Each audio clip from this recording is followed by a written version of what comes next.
A new strain of COVID-19 has been confirmed. Over the weekend, Dr. Anthony Fauci warned that cases could go up, adding he's hoping the United States doesn't experience a surge.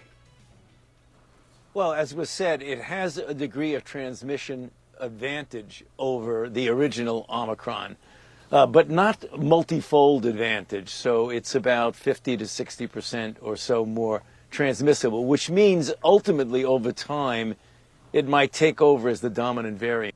And while information about the new BA.2 strain is limited, the World Health Organization said it's, quote, more inherently transmissible than its original Omicron parent variant. With news of the subvariant, there are concerns that relaxed COVID restrictions could be reversed. Last week, Dr. Fauci told CNN, quote, if in fact we do see a turnaround and a resurgence, we have to be able to pivot and go back to any degree of mitigation that is commensurate with what the situation is. He says that. I say no, hell no, absolutely not, never. Here to break this down is Batya Ungar-Sargon, deputy editor at Newsweek. Do you have your mask at the ready for when Dr. Fauci says we gotta put those on again? I do not. I will not. I won't do it. I won't do it. What about you? Listen, I mean, it's ridiculous at this point. We know that the lockdowns don't work. We know that the cloth masks don't work, right? We have data. We have scientists from Stanford telling us how little lockdowns help to save lives. We know that the one thing that can prevent severe illness is the vaccination, but that's not really that great at preventing transmission. And yet we have Fauci showing up and giving the same line over and over, telling us what we already know is just complete virtue signaling at this point. So I don't know. I feel like he's going to have a hard sell with the American people to sort of drive that stuff once more. The cloth mask not working well enough, although better masks might work better. We have to make that disclaimer so that YouTube doesn't take down this video is literally why I'm saying these words Another disclaimer that I actually think is important on that Johns Hopkins study, they didn't say that lockdowns don't work. I think you've talked about this as well. What they said is that lockdown policies didn't work because it turned out that people, whether they were mandated to or not, when the spread was at a significant level, they locked down on their own because they just didn't want the virus. This is something that we've seen happen throughout. Dates go to before there were governments. When a plague would come around, people would stay home. That glorious time. Yeah, the glorious time. Yes, when there were just kings. Well, those are governments too. And Iceland had it right in the medieval period, but I won't bore you with that. We got to do a segment on that at some point. But so it's not that lockdowns don't work. It's that that a lot of the laws or policies around lockdowns don't get people to lock down any more than they're already locking down. And there's a wisdom in the crowd. Yes, exactly. Which goes to what's wrong with Fauci's approach, because instead of relying on the wisdom of the crowd, he worked against it in a number of different ways, and now he wants to be able to pivot on a dime back to these public health restrictions, but he has lost a lot of credibility with a significant portion of the public, as Robbie's reaction to is just seeing him tells you. So what could he have done to lean in more to the wisdom of the crowd rather than trying to kind of push the crowd?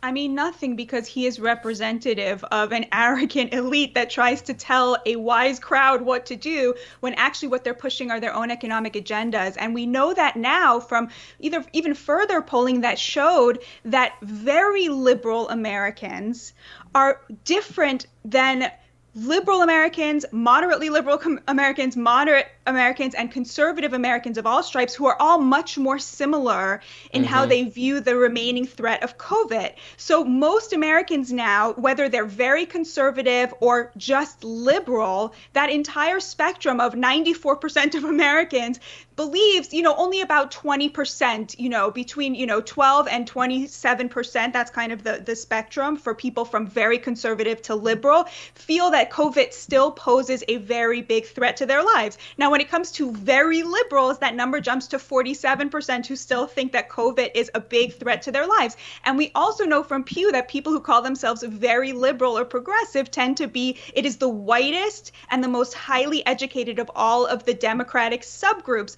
What that means is that very educated, affluent people of privilege, white people of privilege, are the ones who still feel aggrieved and threatened by COVID. And I think what's happened here is it's very Calvinist in nature.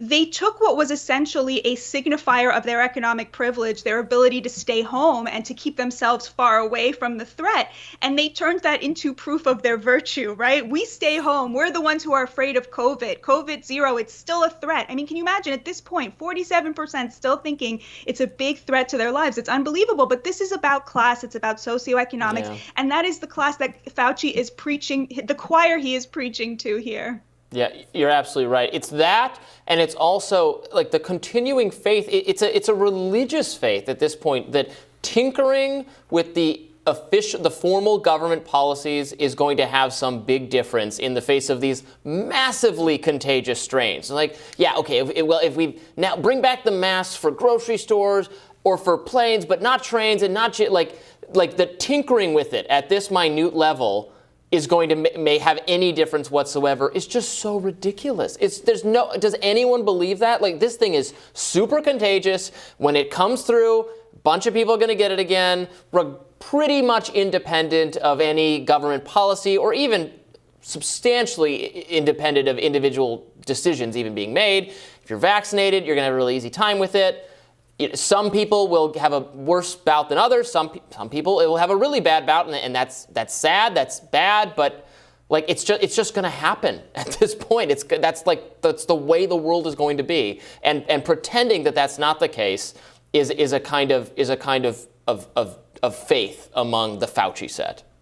Yeah, and I think just one more point to add to that would be, because we know that the vaccines are less good at preventing transmission for these very, very, very contagious later strains, Omicron and now this latest one, it really becomes a question of personal liberties and personal choice, right? You should make the choices that are right for you about how to prevent yourself from getting it. But the idea that somehow, if you don't do all of these things, you're endangering the crowds more than you would be, if you were not making these personal choices. I think that logic at this point is really moot. And it's so funny to see the people who are, the most affluent, highly educated of these liberal elites who have essentially put their own economic, agenda as this sort of moral virtue, their own sort of individualism, right? Forcing the government, allowing the government, encouraging the government to force on other people what's good for them, sitting there being like, stop being so individualist, right? Think about the crowd, when we know at this point that logic doesn't hold anymore.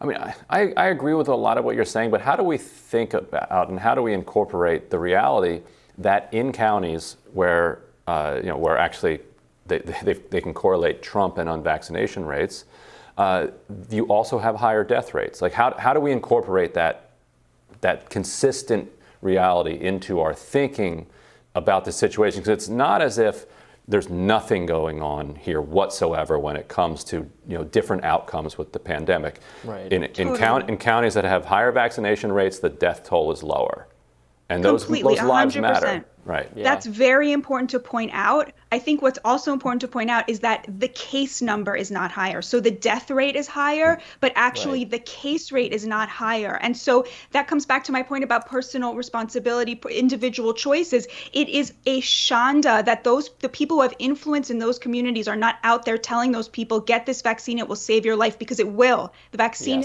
100% saves lives. But the idea is, what about in the places where people are vaccinated and they just don't want a mask anymore? We know that the policies from liberal areas did not reduce case numbers. So I 100% agree with you, Ryan. But at this point, I think it really does come down to personal choice and to not imposing these, like Robbie said, these restrictions and tinkering with them when we know it does not slow the spread of cases, when you're 100% right that the vaccine saves lives and everybody should get it. Yeah. And then that public health officials can continue, to encourage that. If there are people out there who are 50, 60 and older who are not yet vaccinated, yes, please, you should get vaccinated. Listen to the public health officials. That's an intervention that absolutely saves lives. The rest of it, And to be clear, but we don't, 100% doesn't mean 100%. It's like hyperbole. Right. It's still possible that if you have comorbidities and you've been vaccinated, you can die. Yeah, right. And you didn't mean that, but I just wanted to clear that up for people. 100%'s become slang for like super. Right. Batya, thank you so much for joining us. Thank you so much for having me. And Kim will be back with us next. Stick around.